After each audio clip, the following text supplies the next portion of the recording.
बिस्मिल्लाहिर्रहमानिर्रहीम। अस्सलाम वालेकुम व्यूअर्स, मैं इम्तियाज सियाल, आप देख रहे हैं सियाल स्टेट का YouTube information channel related to real estate. उम्मीद करता हूँ साथ दोस्त खैरियत से होंगे। अल्लाह ताला आपको अपनी हिफ्ज़ व अमान में रखे। स्पेशल सलाम मेरा वर्सेस पाकिस्तानी।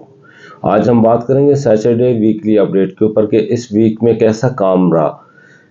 कल फ्राइडे था, लास्ट वर्किंग डे था, तो 45 प्लस यहाँ पे ट्रांसफर्स गई डीएचए लाहौर के अंदर। अदर डीएचएस के अंदर भी मूवमेंट बेहतर हुई है। इस वीक के अंदर ज़्यादा थोड़ी क्यूरीज थी, लेकिन ओवरऑल अगर देखें पिछले वीक में मैं आपको बताया था कि जो बैंक प्रॉफिट है वो ज़्यादा किया है, 20% पे लेके गए, जो कि शरह सूद जब ऊपर जाता है तो प्रॉपर्टी का काम नीचे जाता है। ये हमेशा बात याद रखना। बाकी जो अभी डॉलर हमारे पास है कंट्रोल में नहीं, सियासी हालात इस तरह के वो भी कंट्रोल में नहीं है।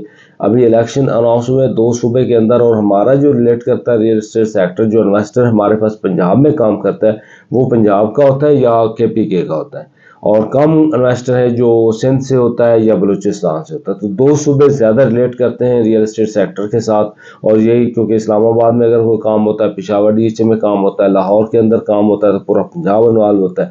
तो जब यहाँ पे इलेक्शंस होंगे तो थोड़ा सा काम पे वैसे ही असर पड़ता है, क्योंकि सेलर्स यहाँ पे ज़्यादा निकलता है। जब सेलर ज़्यादा निकलता है तो परचेजर ऑलरेडी दबाव में, तो परचेजर अपने हिसाब से चीज़ परचेज करता है, रेट तब डाउन होता है। और बाकी मुल्तान को देखें तो वो भी पंजाब के अंदर प्रोजेक्ट आता है, बावलपुर देखें वो भी पंजाब के अंदर आता है, गुजरांवाला भी पंजाब के अंदर, लाहौर भी पंजाब के अंदर, और एक पिशावर है केपीके के अंदर। इनके 4 से 5 डीएचएस जब आपके इलेक्शंस के दौरान इनके सूबे में आ रहे हैं तो वहाँ पे थोड़ा सा मसाइल होंगे, प्रॉपर्टी का काम थोड़ा रुकेगा उस तरह के स्लो मोशन चलता रहेगा। बाकी इस वीक में थोड़ा सा बेहतरी पहले वीक की निस्बत बेहतरी आई है। वल्लाह अब लोग इस चीज़ को समझना शुरू हो गए कि अब इन हालात में भी हमने आगे तो बढ़ना है ना, आगे काम तो करना है। तो इसकी वजह से हमारा जो काम है, हमने जो आपको बताना है कि हमने इस हालात में कैसे काम करना है, क्योंकि अब मैं 20 साल से प्रॉपर्टी का काम कर रहा हूँ, और 20 साल के अंदर 4 अतवार जो गुजरे वो रियल एस्टेट सेक्टर के ऊपर दबाव में गुजरे हैं। जो दबाव में गुजरे तो वो तब हम कैसे निकले से दबाव में से निकले थे, और अभी हम कैसे निकल सकते हैं दबाव से। तो ये चीज़ें सारी आपके सामने रखनी है कि हमने इन हालात में कैसे काम करना है। 2 चीज़ें होती हैं, एक मैच्योर इन्वेस्टमेंट होती है और वो आपको नज़र आ रही होती है, एक होती है प्री मैच्योर इन्वेस्टमेंट, और वो मैच्योर होने में थोड़ा उसको टाइम लगता है, लेकिन उसमें प्रॉफिट रेशियो ज़्यादा होती है। अगर हम इस वक्त थोड़ा सा जो प्रॉफिट है फेज 7 के अंदर है, और उसके बाद थोड़ा उससे बेहतर जो है 9 प्रिज्म के अंदर प्रॉफिट है, और सबसे बेहतर जो है वो फेज 10 के अंदर है। ये 3 फेज इसलिए बताया कि फेज 7 में आप पोजेशन प्लॉट लेके घर बना सकते हैं, और वो वहाँ पे आपको 3 करोड़ से लेकर 3.5 तक इन्वेस्टमेंट करना होगी। 2.5 से लेकर आप 2.5 से शुरू कर सकते हैं। अगर 2.5 करोड़ से 3.5 तक आपने इन्वेस्टमेंट करनी है तो 7 बेस्ट है। 2.5 से आपने 3 तक इन्वेस्टमेंट करनी है, या 2 से 3 के ब्रैकेट में इन्वेस्टमेंट करनी है, तो 9 प्रिज्म भी बेस्ट है। अगर आप छोटी इन्वेस्टमेंट करना चाहते हो तो फेज 13 के अंदर भी आप इन्वेस्टमेंट कर सकते हैं। लेकिन अगर आप 5 साल या 4 साल के लिए प्रॉपर्टी होल्ड करना चाहते हैं और इन्वेस्टमेंट करना चाहते हैं, तो सबसे बेहतरीन जो फेज है वो फेज 10 में रिकमेंड करता हूँ। फेज 10 के अंदर आप कमर्शियल परचेज कर सकते हैं, 5 मरला फाइज रेजिडेंशियल, 10 मरला कनाल, 2 कनाल की, और 4 मरला और 8 मरला कमर्शियल परचेज कर सकते हैं। आज हमने देखना है कि फेज 10 के ये मिनिमाइज रेट है, बहुत मिनिमम रेट है। अगर हम किसी भी फेज के साथ कंपेयर करते हैं इस स्टेज पे, तो सबसे कम रेट है ये डीएचए फेज 10 के।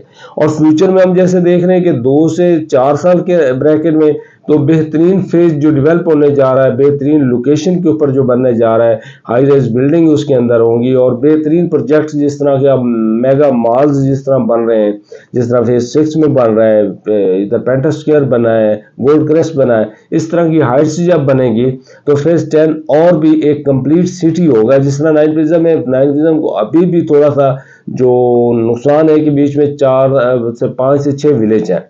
विलेज अगर ना होते तो ये इतना बेहतरीन ऐसी पॉकेट होता, उसकी निस्बत जो 10 है, 10 के अंदर उस तरह के विलेज नहीं है और नहीं होंगे, और उसकी कटिंग इस तरह की बनेगी कि उसके अंदर आपको कंप्लीट फैसिलिटीज़ मिलेंगी, स्कूल होंगे, हेल्थ के हवाले से, एजुकेशन के हवाले से, स्पोर्ट्स के हवाले से, और जो उसके वेज हैं वो बड़े ज़बरदस्त है, अप्रोच सारी बेहतरीन है और फ्यूचर में एक मेगा फेज बनने जा रहा है। तो मैं इस वजह से उसकी जो उसका फ्यूचर देखकर आप लोगों को बताता हूँ कि हमें अब उसके अंदर करना चाहिए। ये आप स्टडी देख रहे होंगे, सेंट्रल पार्क बिल्कुल फेज 10 के अपोजिट आ रहा है, इनके यहाँ पे फिरोजपुर रोड पे एंड होगा तो सामने ये भी आएगा। तो ये सेंट्रल पार्क ऑन ग्राउंड हम 2 ब्लॉक्स की बुकिंग कर रहे हैं, बल्कि 3 ब्लॉक के अंदर ये स्टडी, क्योंकि जगह इतनी थी। ये जे ब्लॉक की है, A1 की है, A1 ब्लॉक के अंदर है और साथ में A1 एग्जेक्टिव भी है और इसके साथ जे ब्लॉक है। तो ये डेवलप जगह और कारपेट रोड के ऊपर इंस्टॉलमेंट के ऊपर ये 3 साल का प्रोग्राम भी है, जे ब्लॉक में 2 साल का प्रोग्राम भी है। तो ये सारी चीज़ें हम वहाँ पे बुकिंग कर रहे हैं और 20% से बुकिंग है हमारी, और बाकी आपने मंथली इंस्टॉलमेंट देनी है। 3 साल की इंस्टॉलमेंट है, बड़ा इजी प्रोग्राम है इनका। तो ये ऑन ग्राउंड कारपेट रोड पे आप ले सकते हैं। अब लाहौर की बात, लाहौर स्मार्ट सिटी बड़ा ज़बरदस्त काम कर रहा था, डेवलपमेंट बहुत तेज़ी से जारी है। इंशाल्लाह वहाँ पे भी जैसे मूवमेंट थोड़ी बेहतर होती है प्रॉपर्टी की, वहाँ पे भी हालात बेहतर हो जाएंगे। मुल्तान के अंदर मैं हमेशा से कहता हूँ कि आपको अगर लाहौर के बाहर जाना है तो मुल्तान बेहतरीन इन्वेस्टमेंट पॉइंट ऑफ व्यू से अगर देखें तो उसकी लोकेशन बहुत ज़बरदस्त है, उसकी डेवलपमेंट बहुत अच्छी हो रही है, उसका जो साइज़ है ह्यूज साइज़ है, बहुत मेगा फेज़ है और उसके अंदर हेल्थ के हवाले से, एजुकेशन के हवाले से, स्पोर्ट्स के हवाले से, हर लिहाज से बहुत बहुत बेहतरीन फैसिलिटीज़ वहाँ पे। गोल्फ बहुत अच्छा तैयार हो चुका है, वहाँ पे मुकाबले होते हैं और भी एक्टिविटी बहुत अच्छी हो रही है। मुल्तान के अंदर आप इन्वेस्टमेंट कर सकते हैं, बहावलपुर के अंदर, गुजरांवाला के अंदर। तो ये मूवमेंट काफ़ी है, लेकिन जो मैंने आपको बताना था वो बता दिया इंशाल्लाह। और इसके बाद इंशाल्लाह हम वीकली अपडेट में काफ़ी ये चीज़ें डिस्कस करते हैं कि वीक में क्या हुआ, क्या हिसाब किताब है। अदरवाइज हम वीक के अंदर जो है फाइल्स के ऊपर अपडेट दे देते हैं, फेज़ किसी को भी लेकर उसके ऊपर डिटेल रिव्यू कर देते हैं।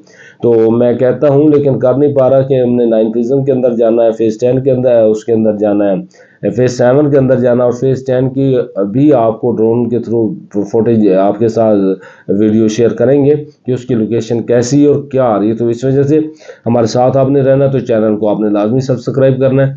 तो अब तक के लिए दे इजाज़त, अल्लाह हाफिज़।